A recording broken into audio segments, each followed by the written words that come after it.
Hello friends, Tanya here for Trinity Stamps, and this week I am playing with a bunch of stuff. We're going to do a celebration card with a bunch of fireworks and using a bunch of A7 products.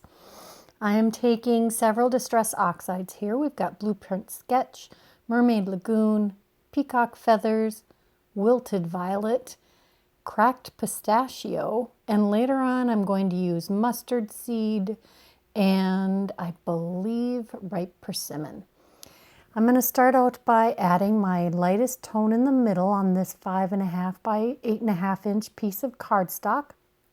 This is going to get cut down later, and I'm actually using a pretty heavy hand to apply this ink. I want to create a nice evening sky that all these fireworks are going to be on, and I'm going to experiment with a couple of ways to apply these fireworks. I will be making two backgrounds, one on white cardstock and then another on colored cardstock that is close to the color of the peacock feathers. Sometimes it gives you a jump start if you use a colored cardstock to begin with, but it does change how it looks when you spatter it with water. This is the one I did with the colored cardstock, and it's actually a 5 by 7 panel this time also. I did spritz this one with some pearlized water. I did not spritz the other one, so that's got a smoother background, and I'll heat set that quick because the next step is going to be using Versamark ink to apply or to stencil on these fireworks. And this is the layered fireworks stencil. This came out a couple of years ago, but it is still available in the shop, and we're almost on the 4th of July weekend, so it was completely appropriate for this to be what I chose to play with this time. I'm just using a sponge or a mini ink blender to apply the Versamark, or actually this isn't Versamark, it's the Ink on 3 Juicy embossing pad. And it is juicy. It's pretty awesome. Whatever embossing ink you have will work though. Now I'm just adding all of these different fireworks, and this is the first layer of each of these. And I'm using the back of my MISTI to help hold all of these things together because I'm using the magnets. And I did not stop and apply the embossing powder between, and I didn't worry about the cardstock, or excuse me, the copier paper masks that I was using getting on the Versamark images. You're going to see here that it doesn't mess up the image at all. I am glad I used the Embossing Buddy or the anti-static powder tool because I would have had a whole lot more stray powder. I did have to brush off a little bit before I could heat set this. And this was just a clear glitter embossing powder that added, it was called a rainbow embossing powder. So it's just got colored, a variety of colors of glitter mixed in with a clear embossing powder. So we're going to use that anti-static powder tool again, and we're going to add the second layer of embossing to this stencil. Now the other version I did, I ink blended each piece a different color. So there were several different color combinations, and it just didn't look quite right. It didn't have enough pop. So I went back over all of the parts with, well, first I tried a little bit of the liquid pixie dust with a paintbrush, and that helped, but it wasn't enough. So I had gone back over it with embossing ink, just like I'm doing now, and I covered some areas with clear and some areas with gold. And you'll see the difference here between the two. Now the execution of this design was better on this particular panel. And maybe only I would notice. My husband didn't seem to notice when I showed him the two cards when I was finished. But you know how we card makers are. We really want to have a perfect finished product. Here I am again just lining up all of those shims to cover the areas I don't want to get ink on, and just using those magnets to secure it. I didn't want to use tape because it will leave a residue behind that the embossing powder will stick to. This time, I'm going to use a different color embossing powder. And I didn't use the same, well, I used one less fireworks stencil on this background than I did on the other. But I'm going to use a different element in the place of that firework stenciled image. This, I think, is the last one on this card. And then we'll pull out the embossing powder. Each one of these fireworks has 2 pieces, and there are a variety of sizes and different shapes in this stencil set. I'm pulling out the gold tinsel embossing powder. It just happens to be the gold embossing powder I have that has gold glitter mixed with it.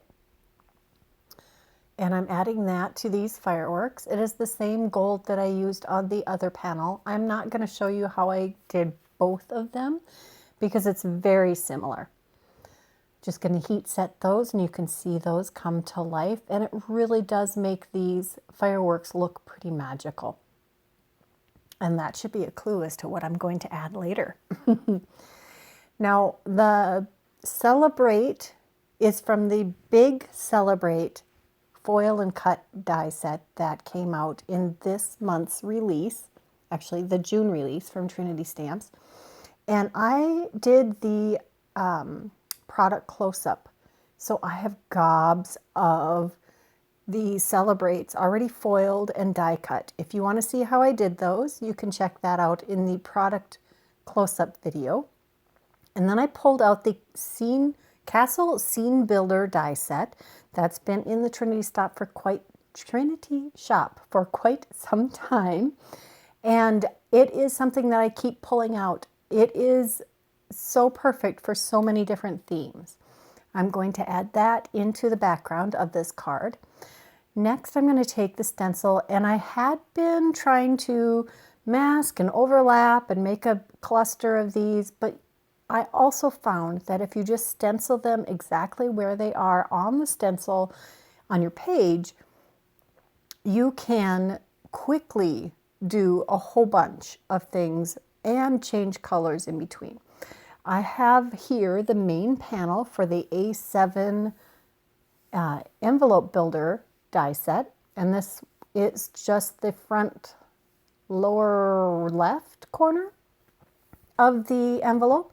And I used the same yellow, it's the mustard seed, and I used peacock feathers, I believe, or maybe that was, yeah, I think it's peacock feathers. And I'm going to use the wilted violet and the blueprint sketch and an orange. It must be the ripe persimmon on the second layer here. And you can see just how quickly this went. I made 2 envelopes and the insides of both cards with this stencil method, and it went by super fast because I only had to line up once, I only had to mask once, and I could use the same without having to clean the stencil. I was able to just move from piece to piece. Now we're going to use the big and bold sentiments to add happy birthday to the bottom of the inside of the card.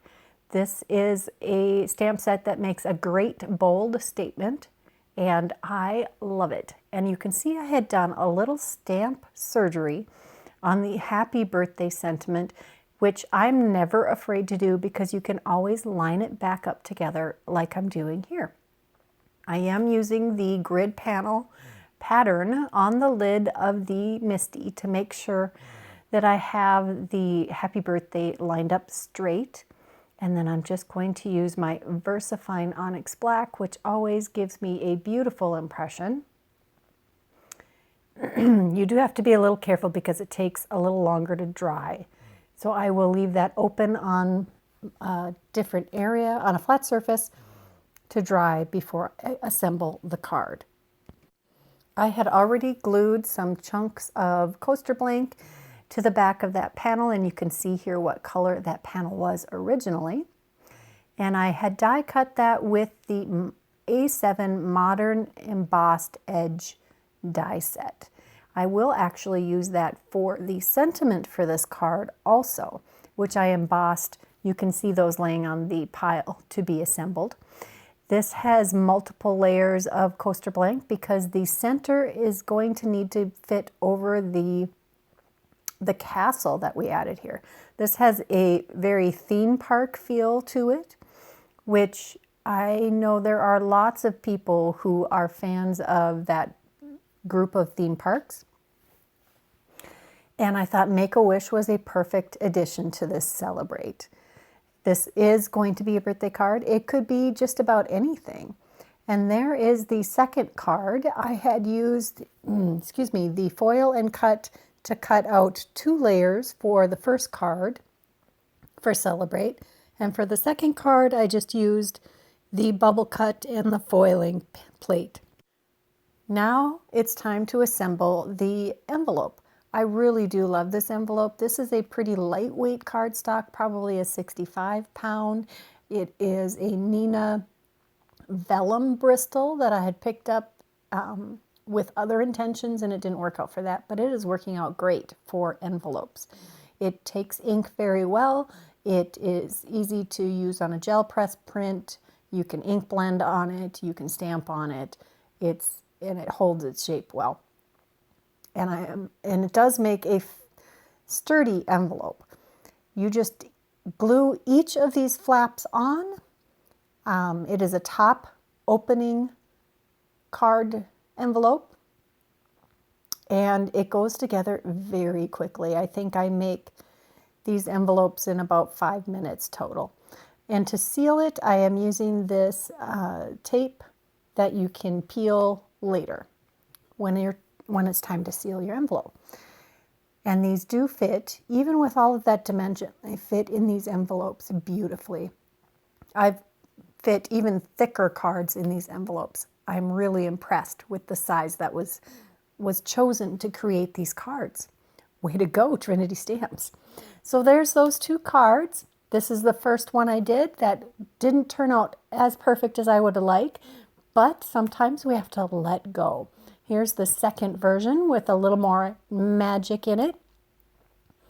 And it is going in my stash for work birthday cards. Let me know which one you enjoyed more, and if you are interested in making envelopes to match your cards, what would you have done? If you enjoyed this video, please give it a thumbs up. If you haven't subscribed to this channel, take a moment and do that. If you're interested in any of the products that were used in these projects today, check the description box below. They will be listed and linked for you there. There are a couple more videos here that we thought you might enjoy. And until next time, bye-bye.